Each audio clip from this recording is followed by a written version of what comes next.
the Deputy President of the Middle Belt Forum,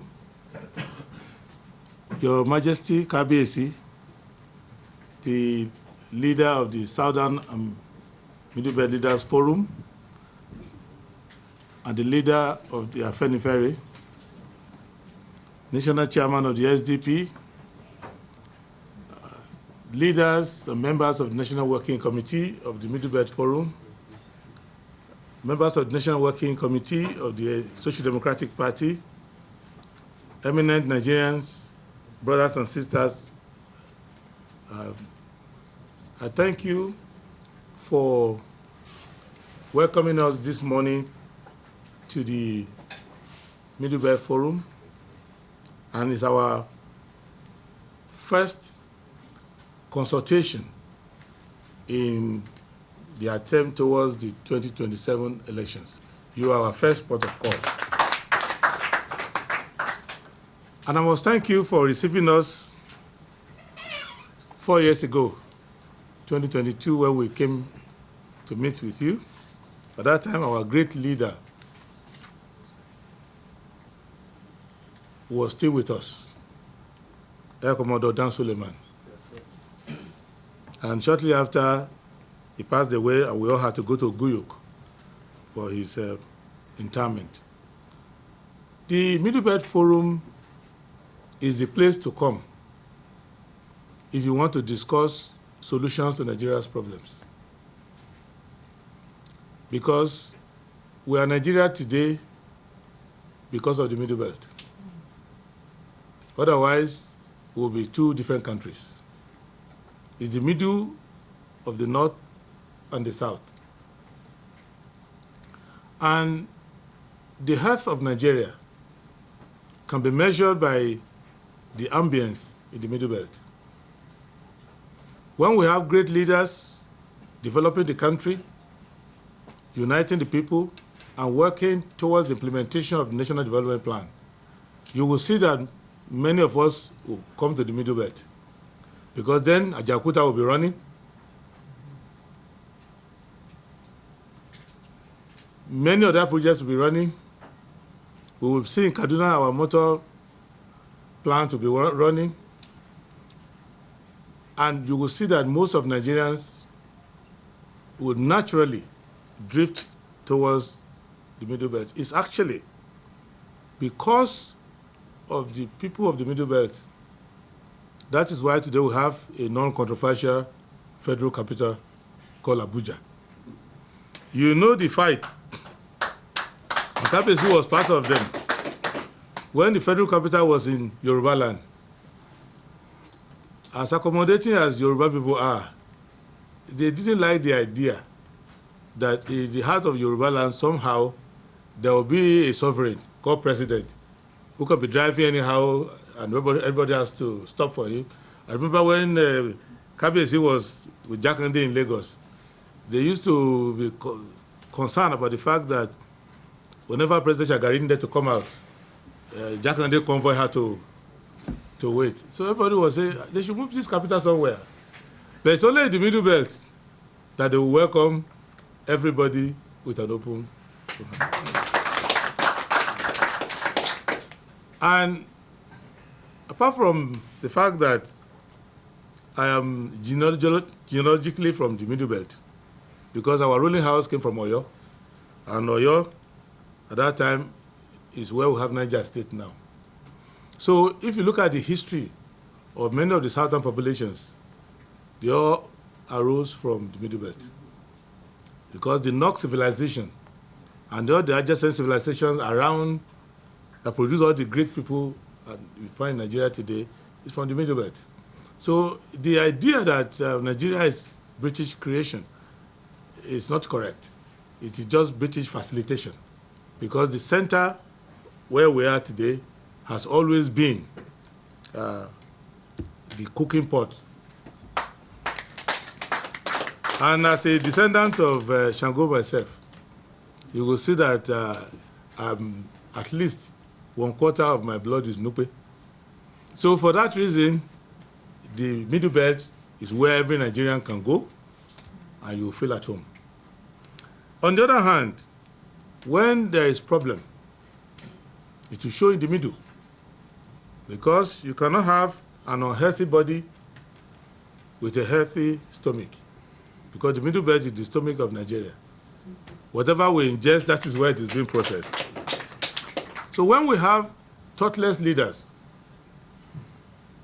a paramount example of the incumbents that we have now, and some bad leadership of recent times, the temperature will be high in the middle belt. You will have insecurity. You have poverty. You have kidnapping. You have restlessness. And you have a greater emphasis on identity politics. You will have people feeling insecure in their homelands, thinking that the government of the day is coming to displace them from where they are, because we all know that just like Congo is to Africa, so is the middle belt to Nigeria.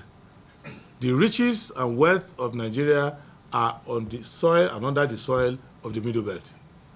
The oil that we are talking about and all the hydrocarbon wealth of Nigeria is less than 1% of the wealth we have in the middle belt of Nigeria. And the middle belt of Nigeria is where we have our water. That's why Niger means the Benue. And it's the pivotal agro-industrial center for Nigeria. So what it means, therefore, is that we must be able to ensure three things. That nobody becomes the leader of Nigeria if he doesn't understand the middle belt very well. Because if you don't understand the middle belt, you cannot understand Nigeria. Because that is the intersection of all our historical interaction. And this is where we signed the deal. So don't be surprised that even though the colonial government came, the British came by sea, but when Lugard came, he said, no, I will settle in Lokoja. There must be a reason. The British may not like them, but they have a good sense of where the action is. So that is why they settled in Lokoja, and Lokoja became officially the first capital of Nigeria. So what I want us to understand is that a good knowledge of the country is very important to a leader, because you cannot solve a problem, the etiology of which you don't know. And many of the acts of apparent wickedness and carelessness that we see in our leaders, a lot of it arises from pure ignorance, because you assume an office and you don't know what it means. It's like carrying a young man into the cockpit of an aircraft. He's seen so many buttons, he doesn't know what they represent. That is how President Tinubu is feeling now, and many have felt before him. They just get there and they see so many buttons and lights, and they keep pressing anyhow they like, or they give up and just lie down and say, somebody handle it for me. But you need to have a good knowledge of the country. Second, every Nigerian has to be in the mind of a middle belter. Why I say so is that in the middle belt, that's where you cannot isolate yourself.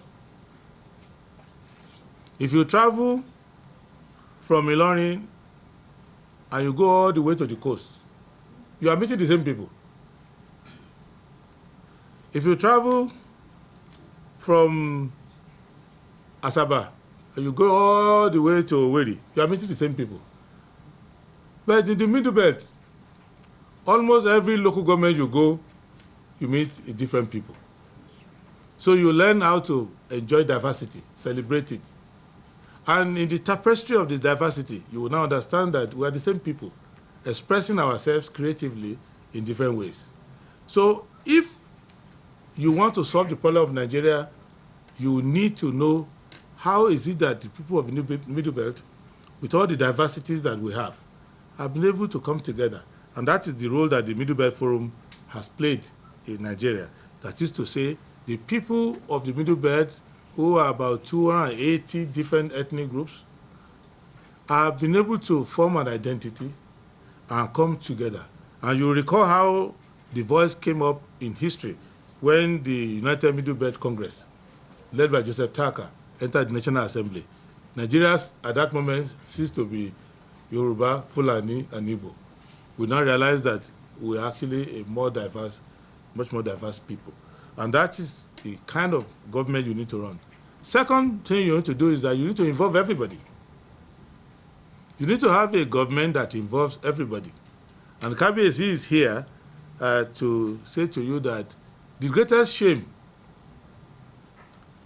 in the present administration, why it is difficult for the people of the Southwest to accept the government, is not just because it is a totally inept government, which nobody can be proud of, or that it is corrupt and corrupting.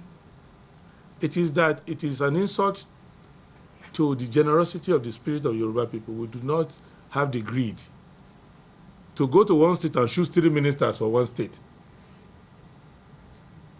Where in my state, for example, the Minister of Finance and the Minister of Interior are from the same local government. Nobody who is a responsible leader will govern like that. Where a large swath of the country is not represented in the government. And Nigeria is full of talent everywhere.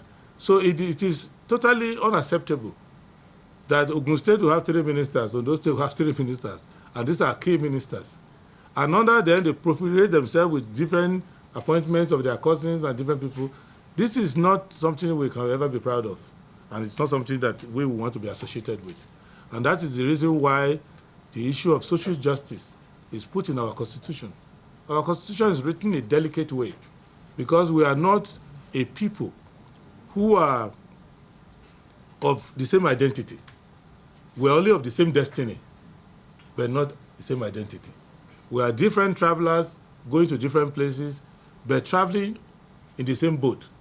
So we are all united about not sinking the boat, but each one has its own destination. And when you finish, you come back to the same boat and sail back to harbor. Therefore, a government that will not recognize the diversity and respect it is not a government that we should tolerate. It will understand that you cannot serve God unless you can make friends in the Middle Belt.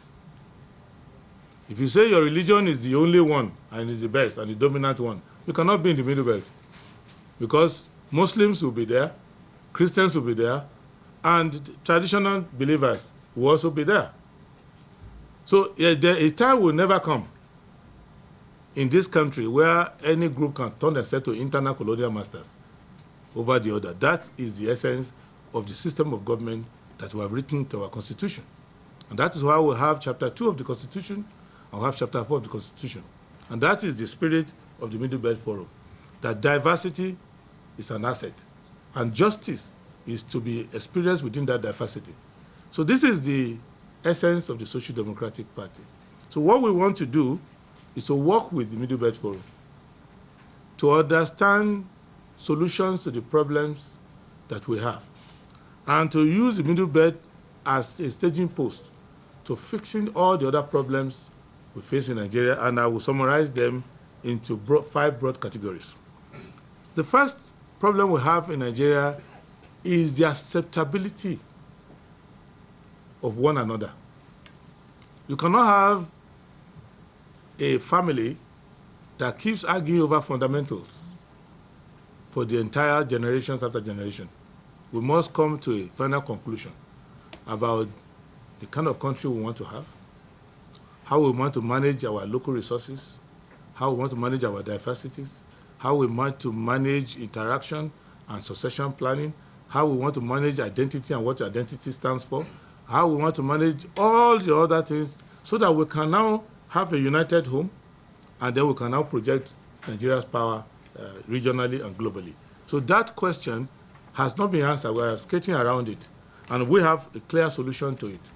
And the clear solution we have to it is in 3 parts. We will have a government that rules by the book. Because if you have a government that rules by the book, we all have the book, the Constitution.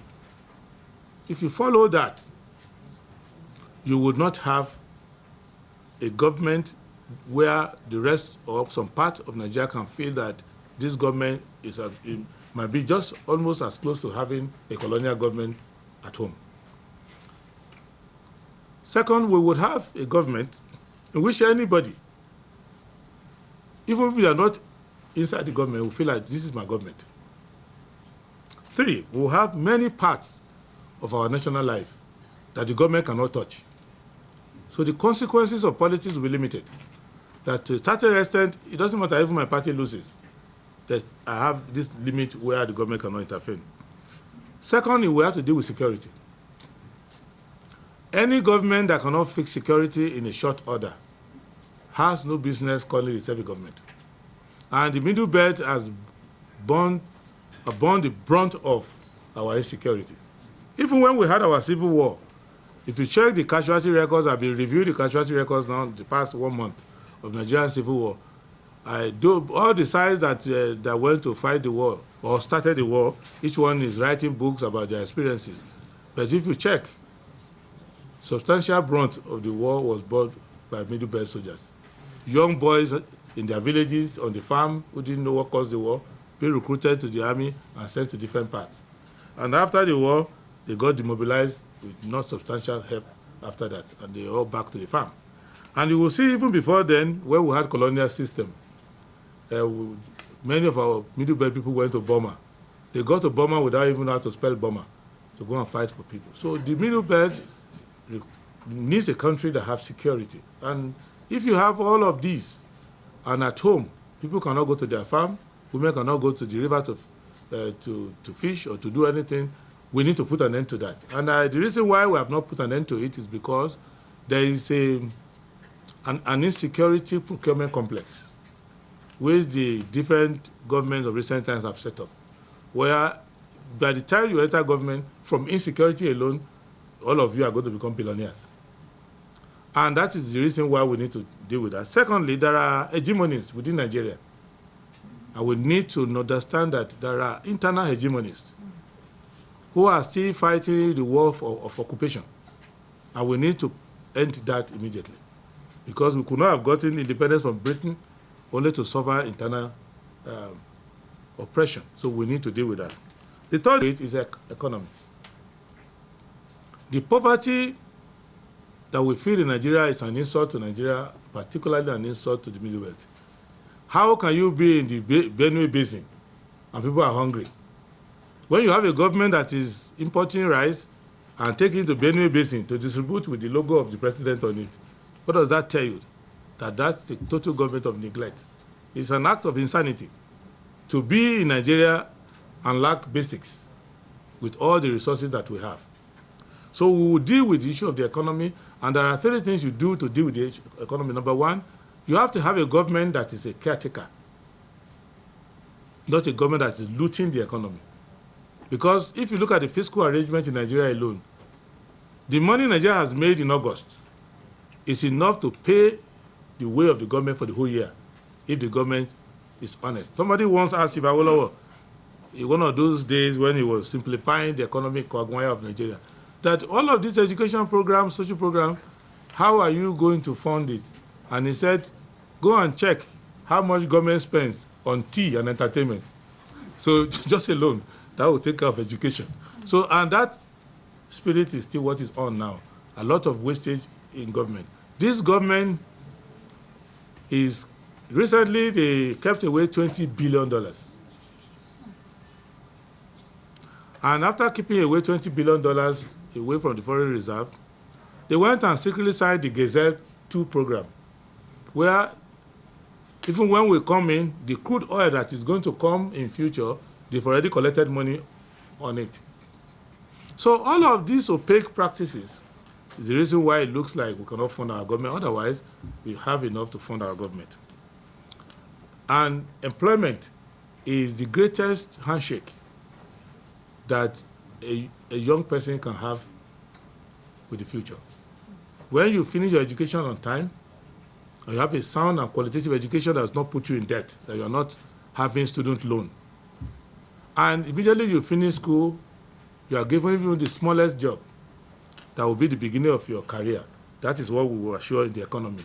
A jobless growth that is only on paper, that somebody in the Bureau of Statistics is using his computer, and then getting the validation of World Bank and IMF. That's not the growth. The growth you will see. You all knew it when the railway in Kafanchan. Nobody needed to tell you statistics, because an uncle of yours will be working with the Railway Corporation. And if he's working there, 3 cousins will send their children to go and attend railway staff school. When you start building Kanji Dam, you will see people working in NEPA. You will see your cousin leaving school and becoming a pilot and joining Nigerian Airways, calling Whiskey Tango and going to fly people. So all these corporations. That is the reason why we had full employment in those days. The fourth issue we need to deal with is justice in the land. I can tell you today, everywhere you go in Nigeria, Islamically, Christian-wise, biblically, and traditionally, people are always praying. Even our national anthem is full of prayers. But we are the headquarters of injustice in the world. We are the country where people disappear and no question asked. We are the people where groups oppress groups, religious groups or oppress religious groups. We are still a country where, for what you believe, people can behead you. We are a country where you can be a vice principal in a remote secondary school earning barely minimum wage.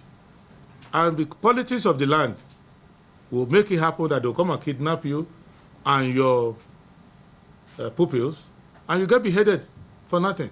And the governor and the president will be sorting each other over the matter, but nobody's inquiring as to what is the country going to do for you.